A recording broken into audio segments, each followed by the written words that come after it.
एक बार फिर स्वागत है आपका इंडियन इकोनॉमिक डेवलपमेंट क्लासेस में। चैप्टर हमारा चल रहा है 7th, environment and sustainable development, जिसमें लास्ट सेशन में हम लोग क्वेश्चन नंबर 23 तक कर चुके हैं। इस सेशन में शुरू करने जा रहे हैं क्वेश्चन नंबर 24।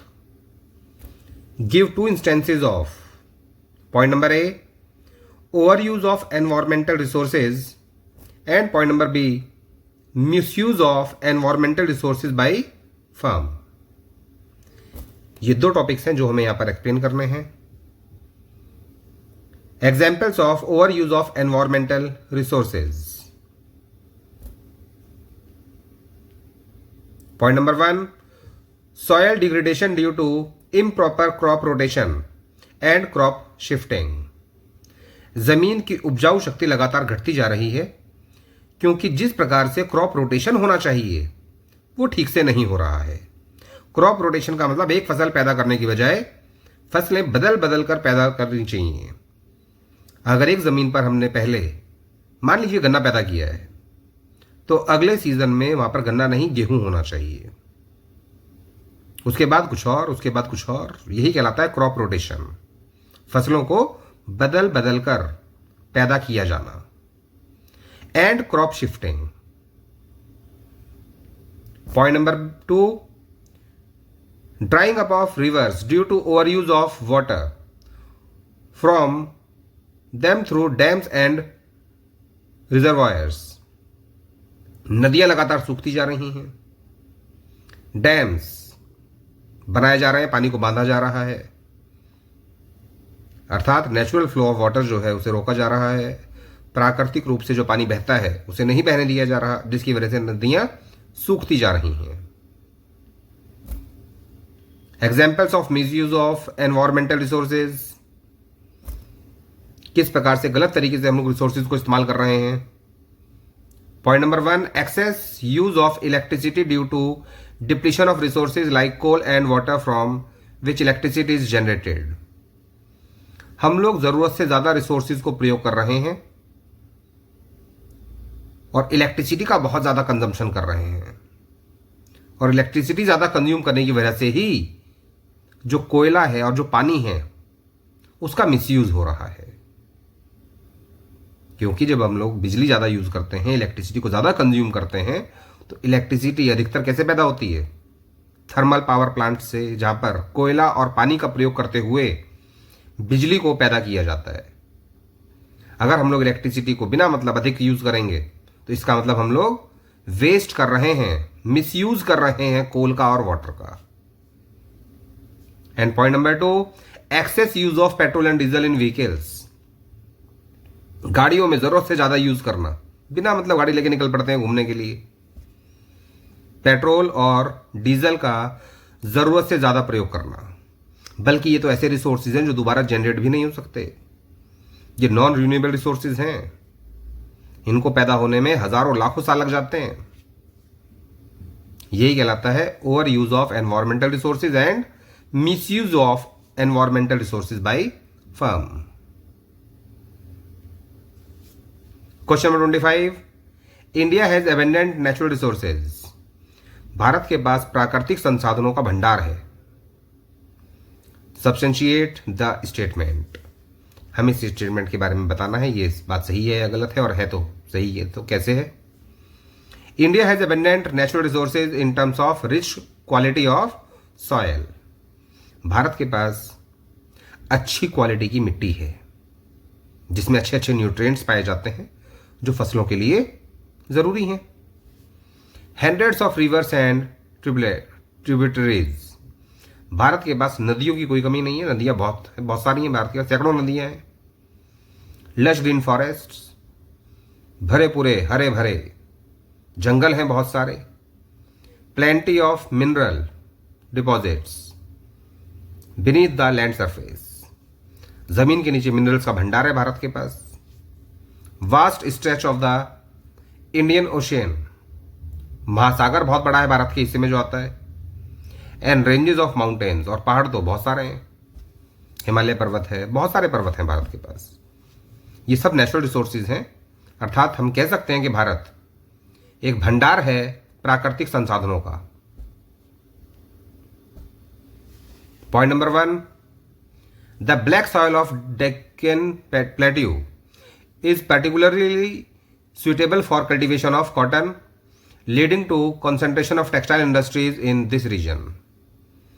दक्कन के जो पठार हैं, डेक्कन प्लेट्यू, जहां पर काली मिट्टी पाई जाती है, जो कि कपास के लिए बहुत ज़्यादा उपजाऊ है, और यही कारण है कि इन क्षेत्रों में टेक्सटाइल मिल्स की खूब भरमार है, क्योंकि टेक्सटाइल मिल्स के लिए मेन रॉ मटेरियल होता है कपास, और कपास के लिए हमारे पास क्या है?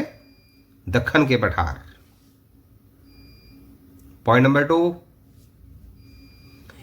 India's forests through unevenly distributed.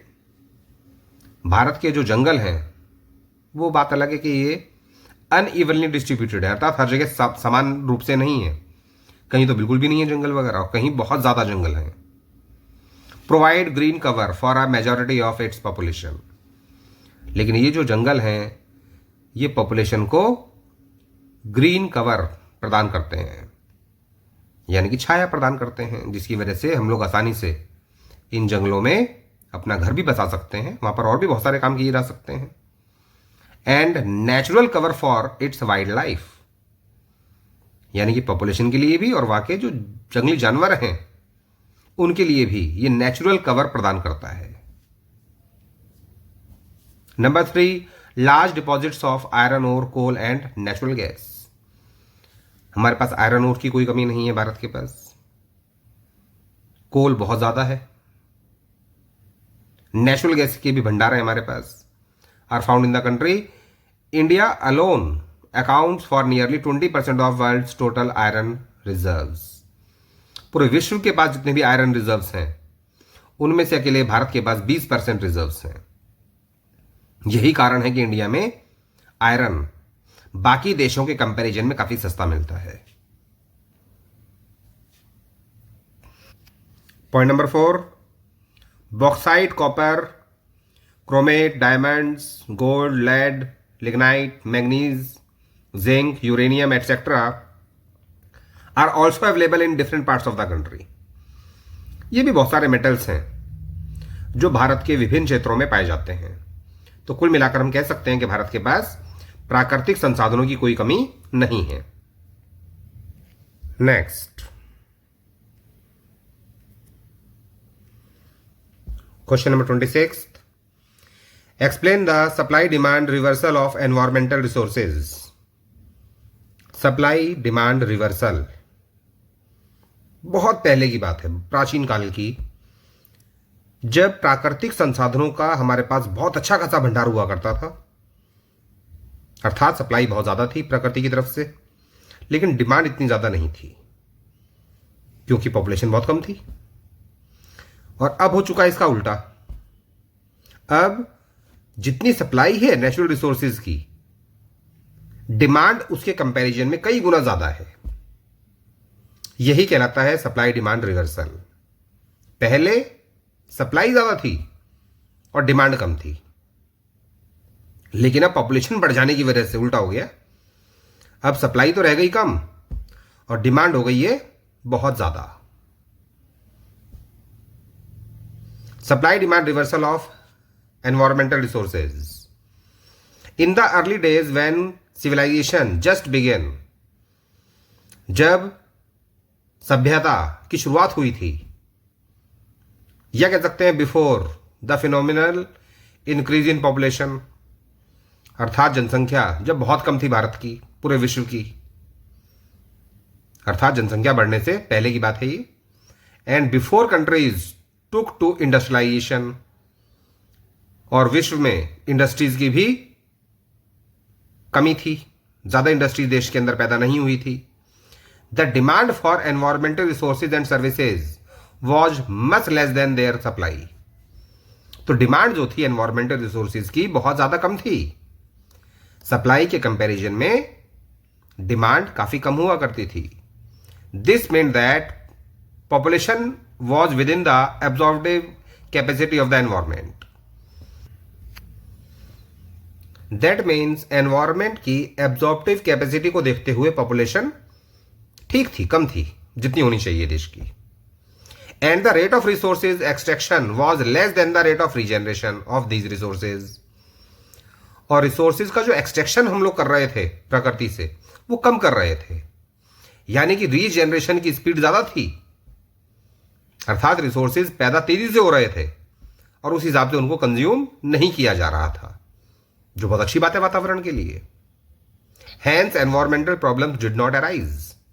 यही कारण है कि प्राचीन काल में रिसोर्सेज को लेकर समस्याएं पैदा नहीं हुआ करती थी, एनवायरमेंटल प्रॉब्लम्स पैदा नहीं होती थी।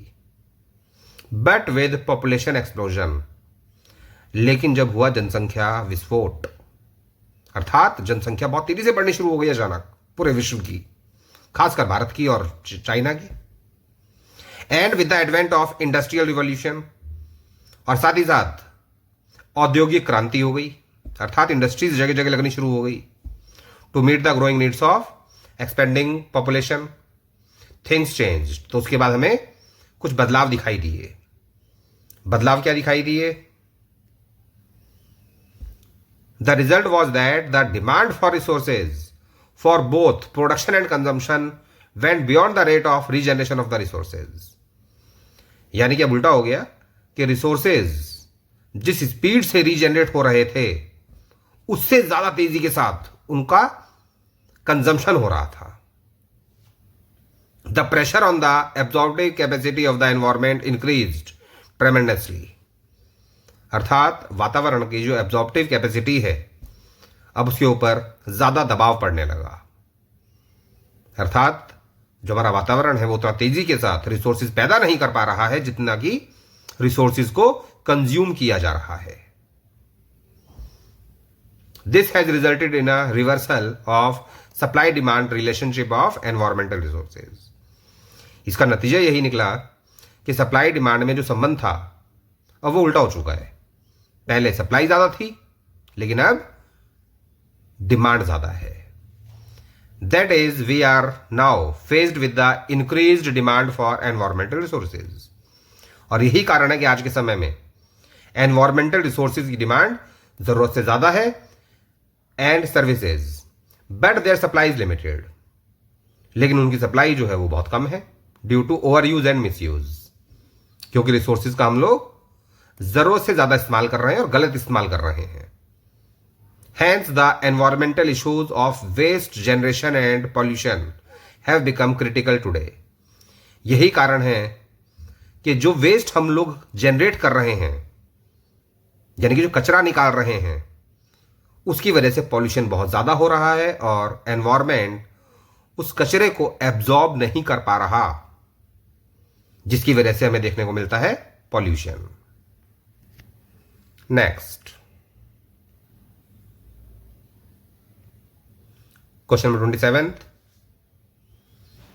Account for the current environmental crisis. वातावरण को लेकर फिलहाल जो संकट है उसके बारे में हमें यहां पर बताना है, या फिर ये क्वेश्चन ऐसे भी आ सकता है, explain how the opportunity cost of negative environmental impact are high. यानी कि वातावरण का जो विपरीत प्रभाव पड़ रहा है, जो उसकी अपॉर्चुनिटी कॉस्ट है वो बहुत ज्यादा है।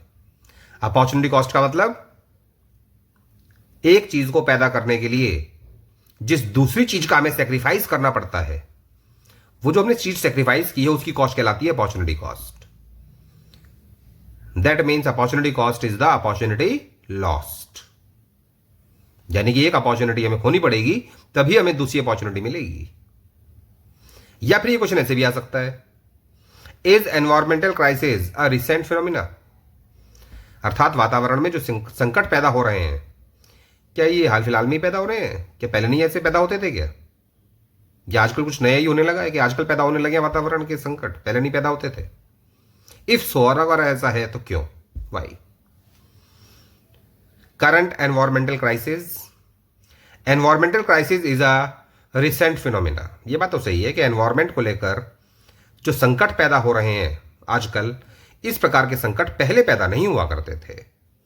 The rising population of the developing countries and the affluent consumption and production standards of the developed world have placed a huge stress on the environment. जिस हिसाब से जनसंख्या बढ़ती जा रही है, डेवलपिंग कंट्रीज की, जिसकी वजह से कंजम्पशन और प्रोडक्शन हमें बढ़ाना पड़ रहा है। और ये कंजम्पशन और प्रोडक्शन केवल डेवलपिंग कंट्रीज में नहीं, डेवलप्ड वर्ल्ड में भी बढ़ रहा है। इसकी वजह से वातावरण पर कुछ ज्यादा ही दबाव पड़ना शुरू हो गया है। Point number 1, many resources have become extinct and the waste generated are beyond the absorptive capacity of the environment. Resources का अत्यधिक प्रयोग होने लगा है और वेस्ट इतना ज्यादा जनरेट हो रहा है, यानी कचरा इतना ज्यादा निकल रहा है कि एनवायरमेंट उसे एब्जॉर्ब नहीं कर पा रहा। वो एनवायरमेंट के एब्जॉर्बिंग कैपेसिटी के बाहर है।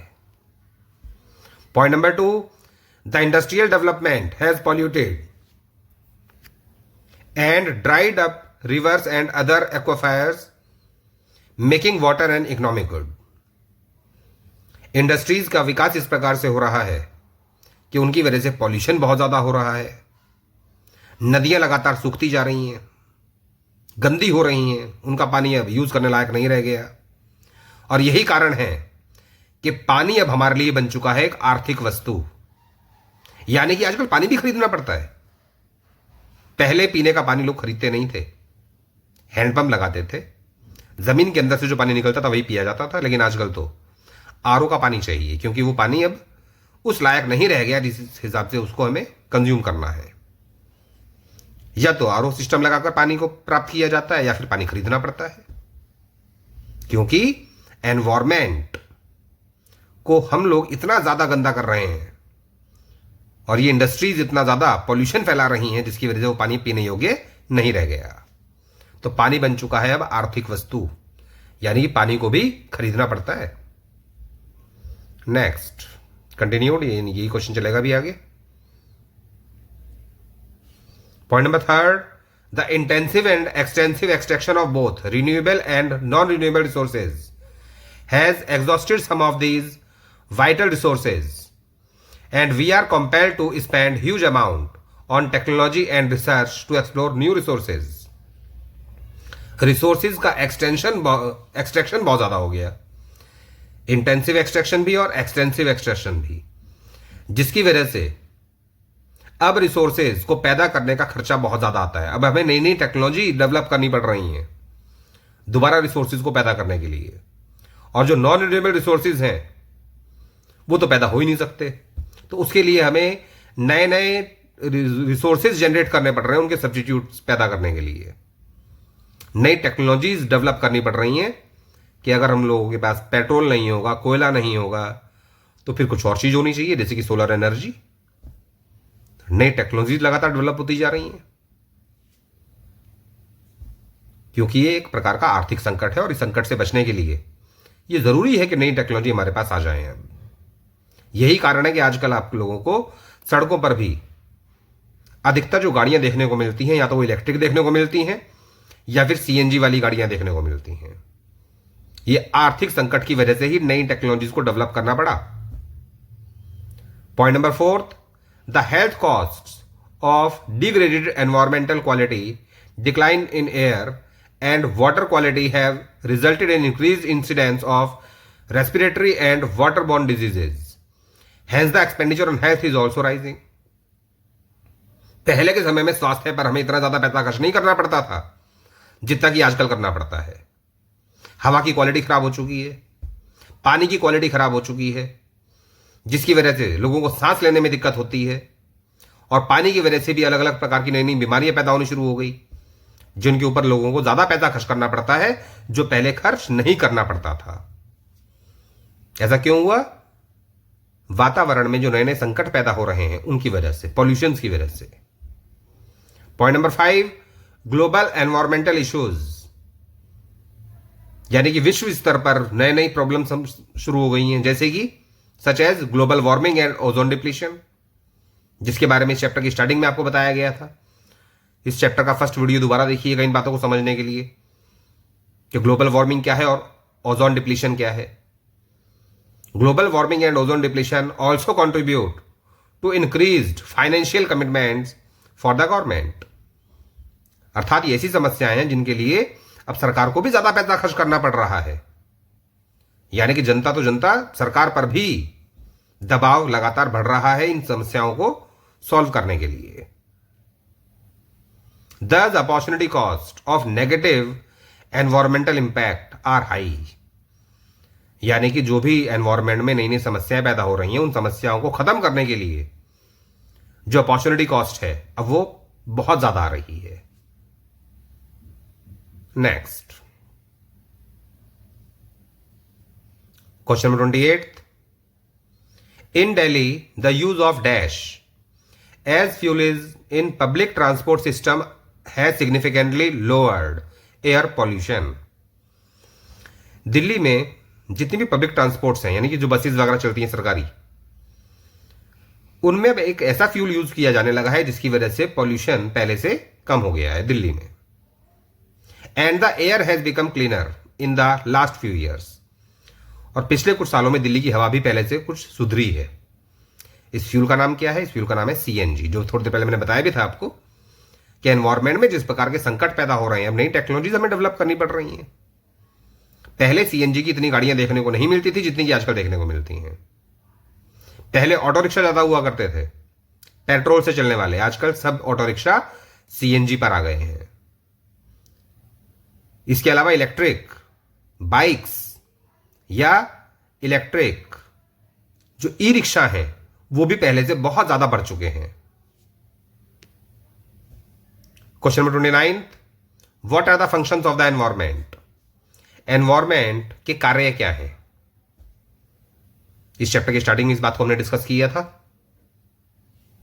Point number 1, it supplies resources. वातावरण हमें संसाधन प्रदान करता है। Resources here include both renewable and non renewable resources, और यहां पर रिसोर्सेज में दोनों चीजों को शामिल किया गया है। वो संसाधन जो दोबारा पैदा किए जा सकते हैं और वो संसाधन जो दोबारा पैदा नहीं किए जा सकते। Number 2, it assimilates waste. वातावरण वेस्ट को एब्जॉर्ब कर लेता है, वेस्ट को खत्म कर देता है। Point number 3, it sustains life. वातावरण हमें जीवन प्रदान करता है by providing genetic and biodiversity.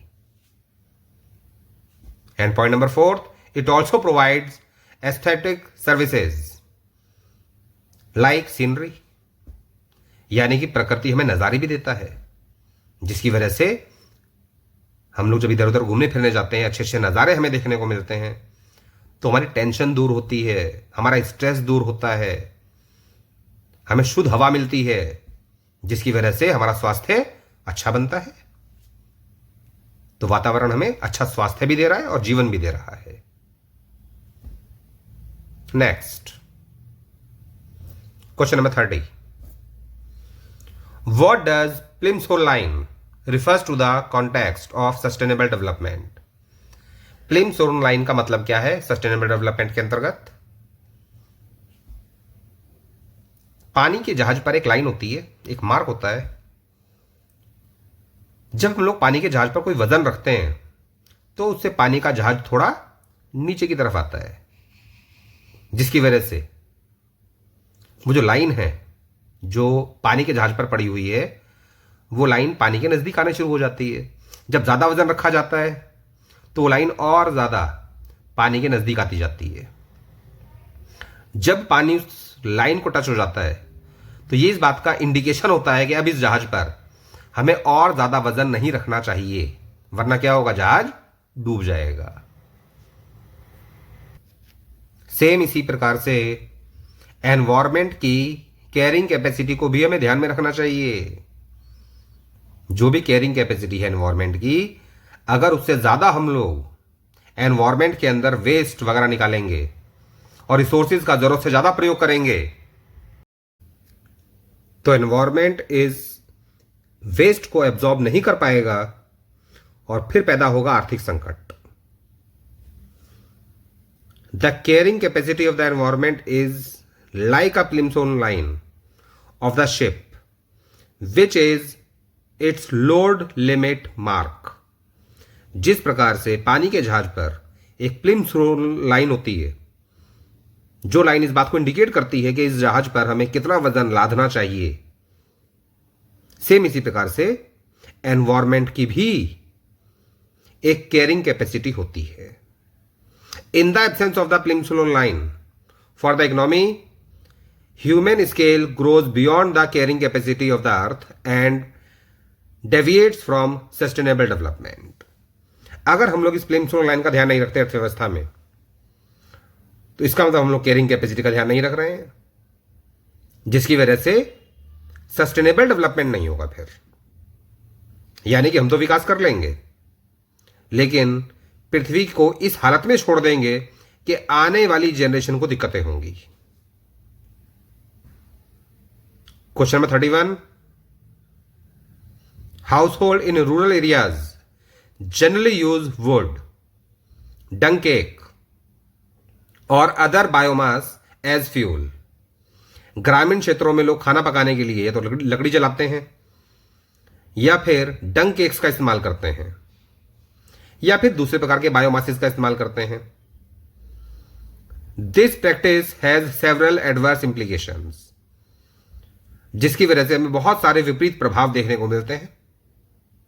Enumerate such implications, और वही विपरीत प्रभाव हमें यहां पर बताने हैं कि ग्रामीण क्षेत्रों में जब लकड़ी जलाई जाती है खाना पकाने के लिए या डंग केक्स का इस्तेमाल किया जाता है, तो उसका हमारे वातावरण पर क्या गलत असर पड़ता है। पॉइंट नंबर 1, इसकी वजह से जंगल कट रहे हैं, यानी कि deforestation. Number 2, reduction in green cover, यानी कि हरियाली जो है वो खत्म होती जा रही है। Point number 3, wastage of cattle डंग, जो जानवरों का गोबर है वो वेस्ट हो रहा है, बल्कि हमें उसका प्रयोग करना चाहिए गोबर गैस बनाने के लिए।